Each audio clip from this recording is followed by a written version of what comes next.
Assalamualaikum warahmatullahi wabarakatuh.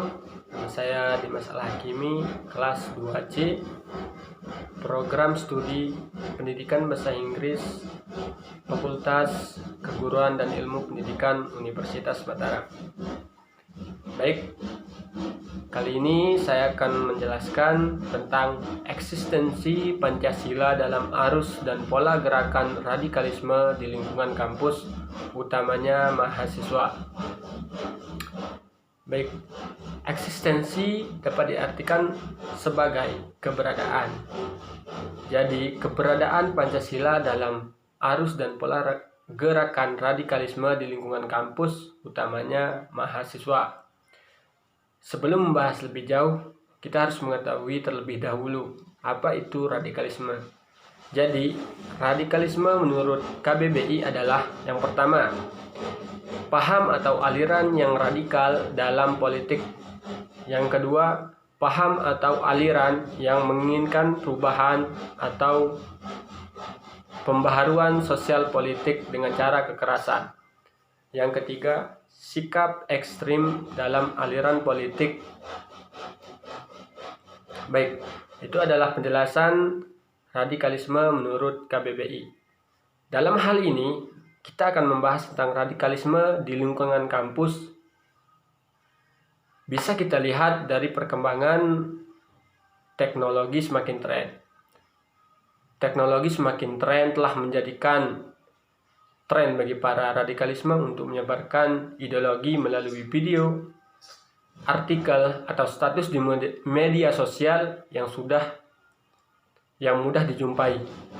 Dari media sosial ini sangat mudah untuk menyebarluaskan informasi, dan oleh karena itu sudah sangat jelas menunjukkan bahwa radikalisme di lingkungan kampus merupakan ancaman nyata yang perlu kita waspadai dan perangi bersama.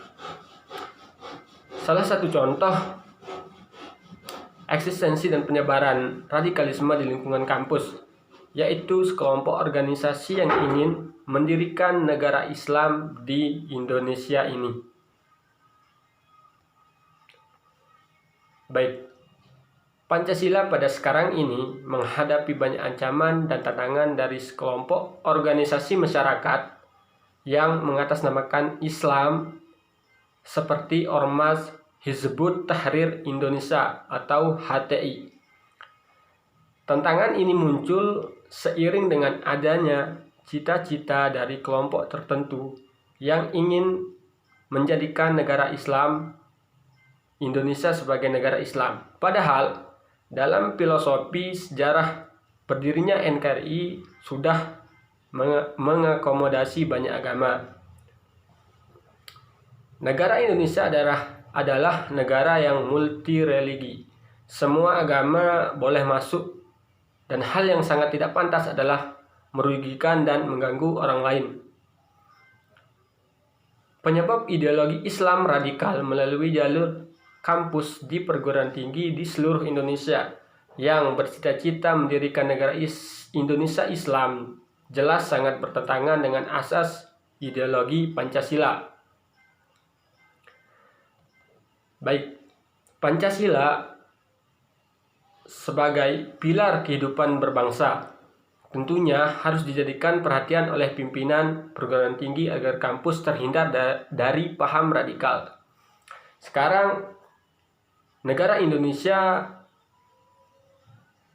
sangat dipenuhi dengan paham-paham radikal, apalagi sudah melibatkan mahasiswa sangatlah menjadi masalah besar. Dan ini sangat berbahaya bagi keutuhan NKRI.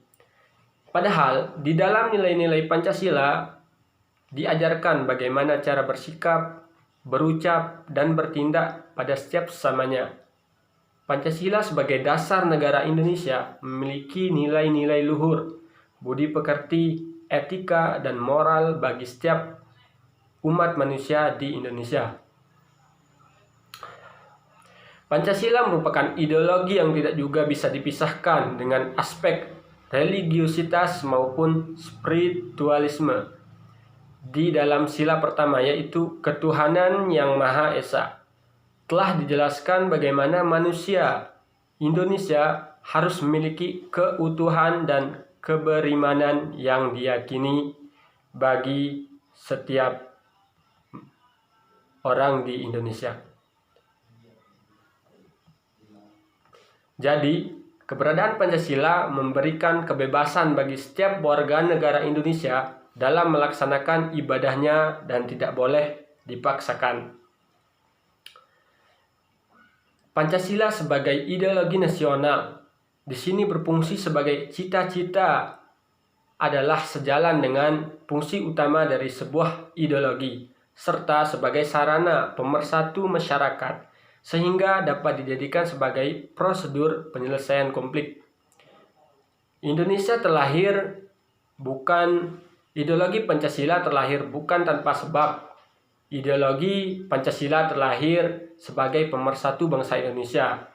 Sebagai pemersatu bangsa Indonesia terutama di antara adanya banyak agama seperti Islam, Kristen Protestan, Kristen Katolik, Hindu, Buddha, dan lainnya. Itu dipersatukan dengan namanya ideologi Pancasila. Baik, di lingkungan kampus sekarang radikalisme sudah menyebar luas dikarenakan organisasi di dalam lingkungan kampus kurang diawasi. Banyak sekali pemikiran-pemikiran yang muncul dan akhirnya melakukan suatu hal yang kurang baik terhadap kampus. Hal ini menjadi bukti bahwa di dalam kampus cepat sekali masuk paham-paham yang merugikan kampus, khususnya negara. Karena itu, setiap kegiatan dari organisasi yang ada di perguruan tinggi atau universitas harus memancarkan nilai-nilai Pancasila. Pancasila sebagai falsafah negara Indonesia yang syarat dengan budi pekerti, kearifan, kebijakan, dan moralitas harus diimplementasikan oleh setiap organisasi keagamaan di universitas. Pancasila harus dijadikan pijakan dalam proses berorganisasi sebagai upaya benteng pertahanan untuk mencegah gerakan radikalisme dan lain sebagainya. Dengan begitu, Pancasila memiliki relevansi yang sangat tepat sekali pada saat ini sebagai upaya merangkai rasa kebangsaan dan keharmonisan. Kita harus kembali ke hitah Pancasila. Karena itu, kita hidup di negara Indonesia harus taat pada hukum dan falsafah bangsa Indonesia. Mari sama-sama melawan radikalisme dengan cara mematuhi dasar negara kita dan bangun rasa patriotisme bersama. Baik, hanya ini yang bisa saya sampaikan. Kurang dan lebihnya saya mohon maaf. Wabillahi taufiq wal hidayah. Assalamualaikum warahmatullahi wabarakatuh.